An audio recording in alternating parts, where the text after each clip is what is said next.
yaitu kota kecil yang berjarak sekitar 67 km dari ibu kota Argentina. Sylvia dan Carola, mereka bekerja di sebuah bar yang bernama Matuti. Carola 8 tahun lebih tua dari Sylvia, dan menurut teman kerja mereka, Sylvia dan Carola seringkali berargumen di tempat kerja atau bahkan di luar tempat kerja. Tidak ada yang tahu apa yang mereka permasalahkan, namun di setiap perkumpulan di mana ada Sylvia dan Carola, mereka selalu bertengkar. Pada tanggal 24 April di tahun 2010, Sylvia dan pacarnya yang bernama Juan, mereka akan melangsungkan pernikahan setelah 10 tahun berpacaran. Mereka telah menyiapkan semua untuk pesta, hanya satu yang kurang, yaitu bunga. Dalam perjalanan Sylvia mencari bunga di kota untuk menghiasi pestanya, dia menerima kabar dari warga di sana. Seminggu sebelum acara pesta, di kota kecil tempat Sylvia tinggal, telah digegerkan dengan tersebarnya video porno, yang dimana video tersebut terdapat Sylvia dengan orang lain, yang bukan calon suaminya. Identitas pria yang ada di video bersama Sylvia masih kurang jelas, dan video tersebut terekam setahun sebelum video itu tersebar. Sylvia melaporkan kasus penyebaran video dan Sylvia meminta kepada polisi untuk menangkap pelaku penyebaran video tersebut.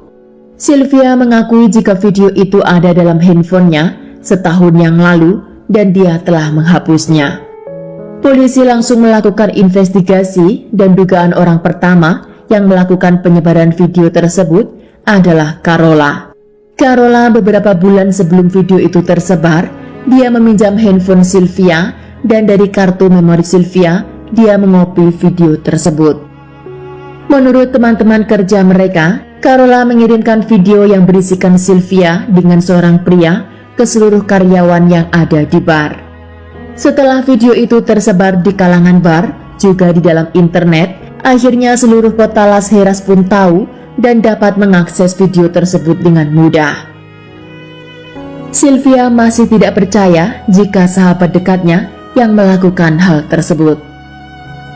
Carola dan suaminya yang bernama Sergio Robledo juga mendapat undangan untuk merayakan pesta pernikahan Sylvia.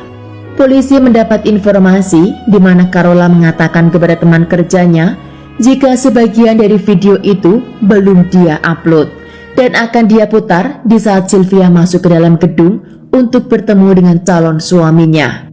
Orang-orang di sana masih tidak mengerti kenapa Carola ingin melakukan hal tersebut kepada Sylvia. Teman-teman Sylvia di tempat kerja memberitahu Sylvia atas rencana yang akan Carola lakukan di pestanya. Pada tanggal 16 April di tahun 2010, calon suami Sylvia yang bernama Juan, dia menerima file namun tidak bisa dia buka. Dan di bawah file itu terdapat keterangan dengan mengatakan, apakah kamu sudah menerima video porno? Keesokan harinya Sylvia mendatangi Carola dan meminta penjelasan apa yang telah dia lakukan kepada calon suaminya. Namun Carola tidak mau membukakan pintu untuk Sylvia, dan dari balik pintu Carola berkata jika dia akan bicara di tempat kerja. Dari rumah Carola, Sylvia pergi ke rumah temannya yang bernama Carolina Castro, dan di sana Sylvia mengungkapkan kesedihan yang dimana dia juga mengatakan jika dia tidak akan bisa bekerja dengan Carola lagi dan dia harus melakukan sesuatu untuk menghentikan Carola. Setelah bicara dengan Carolina Castro, Sylvia datang ke tempat kerja. Hari itu tepatnya hari Sabtu jam 8 pagi, Sylvia masuk ke dalam bar Matuti. Di dalam bar ternyata Carola sudah datang lebih awal, dan sebelum masuk ke dalam dapur, Sylvia dan Carola berhadap-hadapan. Di sana mereka berargumen pedas masalah yang dibuat oleh Carola dengan pesta pernikahan Sylvia. Sylvia hilang kendali dan mengambil palu yang biasa dibuat untuk memukul daging di dapur.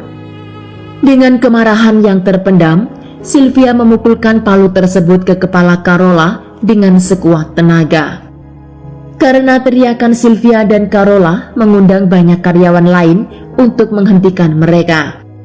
Karyawan itu melerai pertengkaran antara Sylvia dan Carola, dan Sylvia saat itu juga meninggalkan bar dengan penuh kemarahan. Sedang Carola, dia mengeluh kesakitan di bagian kepalanya. Teman kerja Carola mengambil es dan handuk untuk ditempel di bagian yang terluka, dan Carola menolak untuk dibawa pergi ke rumah sakit. Carola menunggu pemilik bar tiba, dan lebih dari 1 jam kemudian, pemilik bar akhirnya tiba di sana.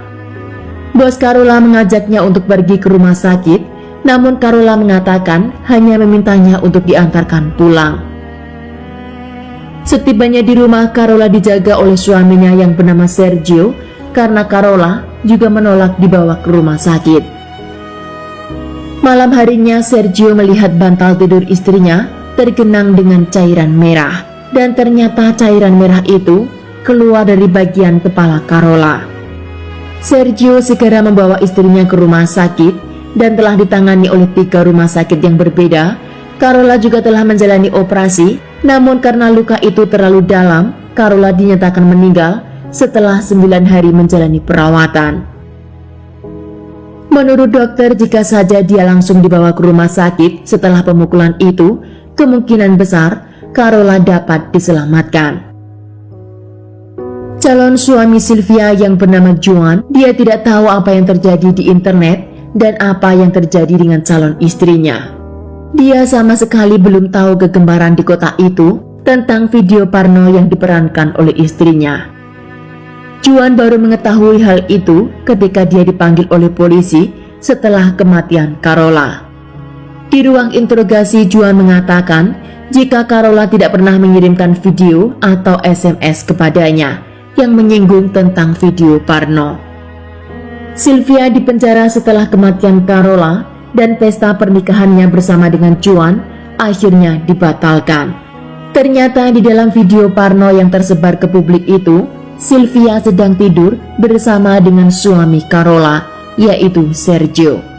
Oleh sebab itu, Carola ingin menghancurkan pernikahan Sylvia, seperti Sylvia yang telah menghancurkan pernikahannya dengan suaminya. Terdapat informasi dari polisi jika Sylvia ternyata bukan kali pertama itu melakukan kekerasan terhadap orang lain. Sebelum dia menjalin hubungan dengan Juan, telah dilaporkan menusuk punggung pacarnya dengan senjata tajam. Setelah pacarnya kala itu mengetahui jika Sylvia selingkuh di belakangnya.